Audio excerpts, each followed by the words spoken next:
gulantang na gulantang po itong mga didilis. Wala, mga utak talaga pag didilis. Kapiraso lang eh.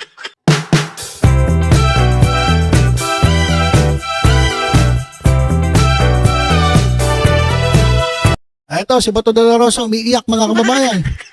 Oh. Alam nyo, may mga post ako nakikita na talagang ito pong mga didilis, talagang natuliro mga kababayan. Noon pa lang nabalitaan nila na itong si Chis Escudero ay papalitan ni Senator Tito Soto bilang Senate President. Sila po ay nagulantang. Sila po ay natuliro. Sabi nga ni Amy Marcos, tumakbo pa si Robin Padilla, nagsumbog kay Chis Escudero eh. Wala silang kaalam-alam. Mga tanga kasi. Masyado kayong kumpiyansa. Akala ninyo, habang buhay kayo nandyan sa sa ibabaw, sa taas. Hindi po ganoon. Akala ninyo, kayo lagi ang masusunod. Akala nyo, kayo lagi ang majority. Ngek-ngek nyo. So, natuliro mga kababayan, nagulantang sila. Hindi nila alam yung nangyari. Nabalitaan na lang nila, papalitan na pala yung idol nila, si Chis Escudero. Papalitan na pala si Quezon. Wala silang kalam-alam. Mamaya, papakita ko sa inyo yung video ni Amy Marcos na mukhang gulat na gulat eh. Walang alam kasi. Kasi puro ano ba pinaggagawa nila sa Senado at hindi nyo alam yung nangyayari. Siguro gumagawa ng pelikula to si Amy Marcos. Bato de la Rosa naman tuwan-tuwa. Siyempre, nandun sila dito kami, mga kami, Duterte Black. Hindi nyo kami magagalaw dito. Impeachment ni Sara Duterte, wala, hindi matutuloy yan hanggat nandito kami. Hanggat nandito si Chis Escudero, wala kayong magagawa. Nagulat sila, biglang tatanggalin.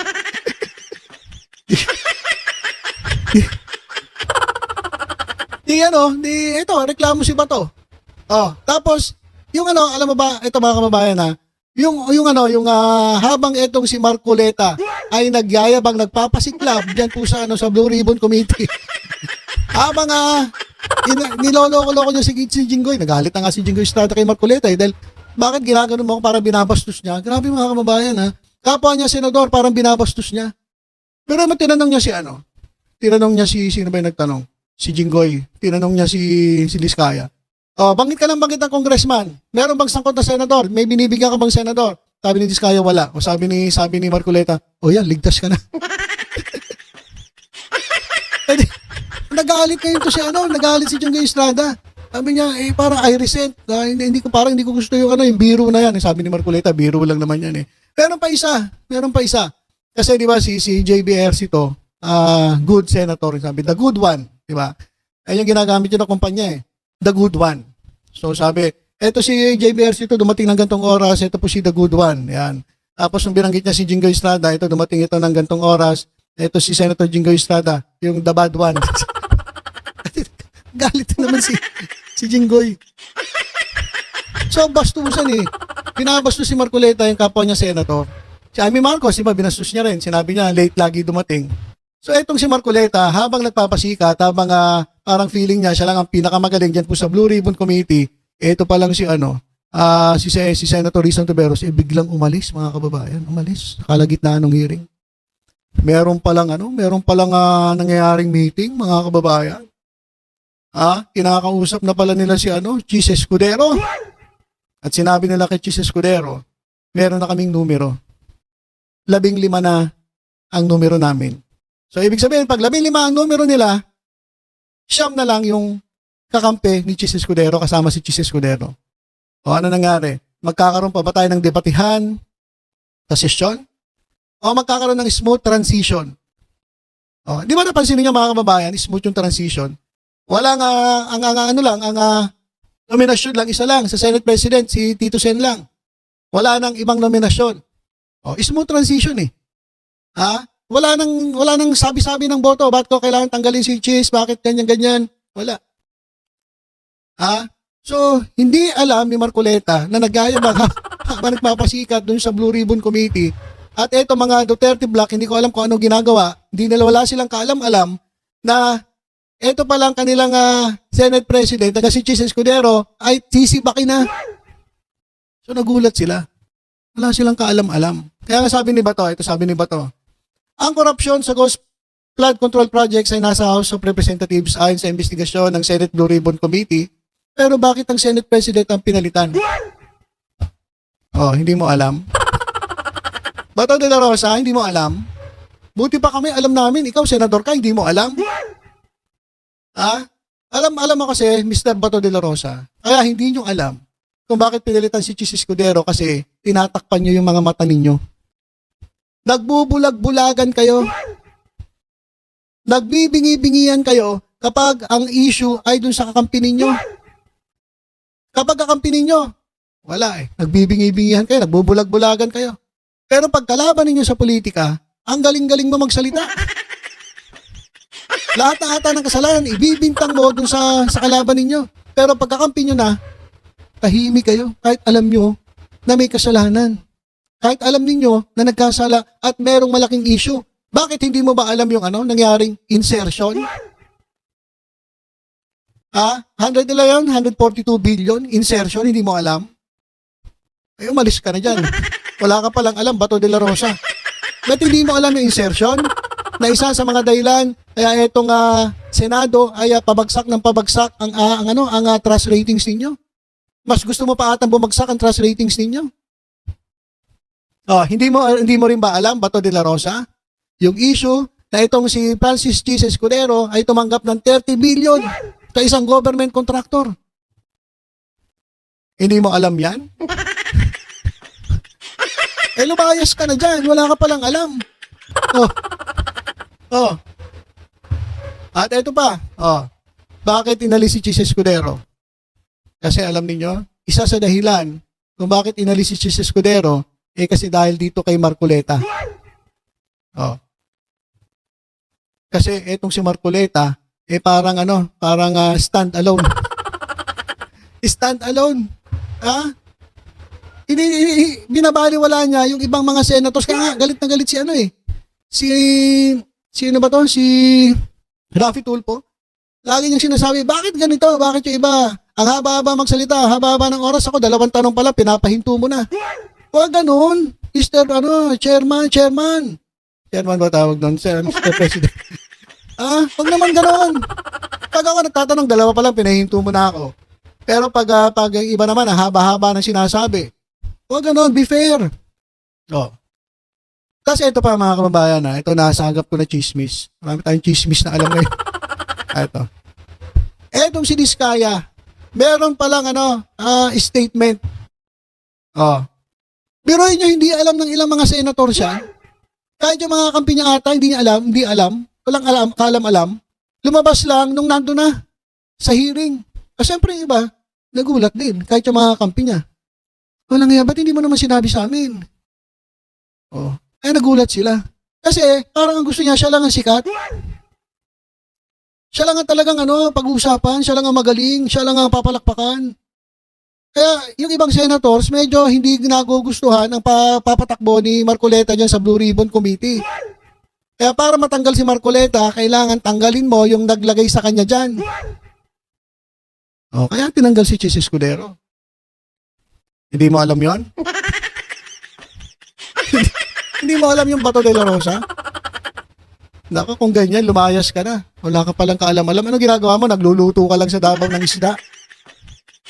Kasi may mga vlog lagi yan, luto. Luto ng luto doon kain ng kain So hindi mo alam yan, Senator Bato de la Rosa? Kaya, eto mga kababayan, papakita ko sa inyo yung video. Si Amy Marcos wala rin kaalam-alam. Gulat na gulat Ito panoorin natin. May bagong SP na rin po ba? Ang balita po ako nakaka-15. Okay, bago pa yan. Bago pa yung yung nomination, bago po yung transition. Ito po yung balita, tinanong si Amy Marcos. May bagong SP na rin po ba? Ang balita po ako nakaka-15 na daw na pirma, pero kami hindi kinakausap. Wala akong kaalam-alam, napabalitaan ko lang kanina na nagpirmahan daw. Pero wala namang binigay sa akin, nagpipindan, wala namang kumausap, wala naman ng kumbinse. Parang nalito na kami ni Nabato, nalito rin kami ni Nabongo. Ano ba nangyayari pati si Senator Robin na patakbo yata kay SP Chis. Nagkakalituhan bakit yung Duterte black na out kami. Okay. Sabi niya, tataka daw siya bakit daw yung kasama nila, Duterte Black, hindi raw kinausap. Bakit kayo kakausapin? Bakit kayo kakausapin? Eh alam naman kung kanino kayo kampi. Alam naman na kung sino kakampihan nyo, syempre kay Chis Escudero kayo. Bakit kayo kakausapin? Ano, tanga? Hindi naman mga bobo minority. Bakit para saan pa para kausapin kayo? Pagkatapos nung sabihin na nating baliwalain itong minority dahil ang saya-saya nyo na kayo ang majority. Expect nyo na kapag bumaliktad yung ibang mga senator, kakausapin kayo? Ano kayo, siniswerte? Ibang klase rin to eh. Si Madam Amy Marcos. So itong Duterte Black, litong-lito raw talaga, hindi nila alam yung gagawin nila. Wala silang alam doon sa nangyayari. Ayan, patulog-tulog kasi kayo sa pansitan eh. Nakagulantang sila. Diba? Wala silang nagawa na lang nila nung nagkapalitan na. Pagkamayan sila kay Tito Sin. Congratulations. Si Senator Ping Lacson, ganun din. Congratulations. Ay si Joel Villanueva nga eh, mangyak-ngyak eh. So, dakdak siya ng dakdak doon kasi siya yung majority leader. Pero papalitan na rin siya. So, kawawa po. Ay, hindi pa pala tapos. Kala ko tapos na. Tapusin natin. Sino daw po kapalit na SP? Ang balita si dating SP Soto at marami na rin nasungkit. Nasa 15 na daw ang pirma. Hindi naman nasungkit. Ito talaga bunganga na ito ni Madam Amy Marcos. Minsan wala rin sa ayos. Hindi nasungkit. Hindi po nasungkit. Kusang loob po yan. Kasi unang-una, sira na po ang Senado dahil sa liderato ni Chis Escudero. Ano gusto nyo? Bumagsak na bumagsak? Mawala ng tiwala ang taong bayan dyan sa Senado? Mas mataas pa ang trust ratings ng House of Representatives. Sasabihin niya, sinungkit daw yung iba. Hindi. Nabuisit na kamo. Dahil hindi maganda yung pamamalakad. At etong si Marcoleta na inilagay dyan sa most powerful daw na committee, yung Blue Ribbon Committee, nagsusulo. Hindi nga nagkukokus eh. Hindi katulad ni Tito Sen na yung minority, weekly nagkukokus, lagi sila nag-uusap-usap. Ito, wala silang usap-usap. Hindi sila nag-uusap-usap mga kababayan. Kaya ano nangyari? Nagulat sila. Napapalitan na pala yung kanilang SP. Kasalanan nyo, natutulog kayo sa pansitan eh. Kasi sisihin ninyo. Sisisihin nyo na hindi nyo alam, di kayo nasabihan. Ba't kayo sasabihan? Bali? Diba? Mga kababayan yung nangyari po. Gulantang na gulantang po itong mga didilis. Wala, yung mga utak talaga pag didilis. Kapiraso lang eh. Di ba? Mga wala talagang walang utak eh. Ito mga kababayan, pakita ko lang sa inyo yung 15 senators. Actually 14. Ang senators kasama si Tito Sen, kaya 15. Pasensya na, gulo ko, no? Pasensya na po, excited lang po kasi masaya ako. At kahit pa paano ito, basa natin, meron pa ring direksyon yung Senado. Okay, so ito yung 15 senators who voted to elect Senator Soto as Senate President. Siyempre, Tito Soto, hindi naman niya pwede iboto yung iba. Siyempre, siya lang yung nominee. Tito Soto, Ping Lacson, Mig Subiri, Rizal Tiveros, Loren Ligarda, Rafi Tulfo, Erwin. So yung dalawang Tulfo, kumampi na kay Tito Sen. Yung dalawang Villar, Mark Villar, Camille Villar, kumampi na rin kay Tito Sen. Lito Lapid, Pia Cayetano, yung kapatid ng isang Cayetano, si 10K. Si 10K, nandun pa rin sa Duterte Black. Bam Aquino, Kiko Pangilinan, JBR Sito, yung kapatid ni The Bad One, kasi ito si The Good One daw eh. Si The Bad One, nandun pa rin sa kabila. At si Win Gatchalian. So yan po yung 15 senators who voted to elect Soto as Senate President. Palakpakan po natin sila.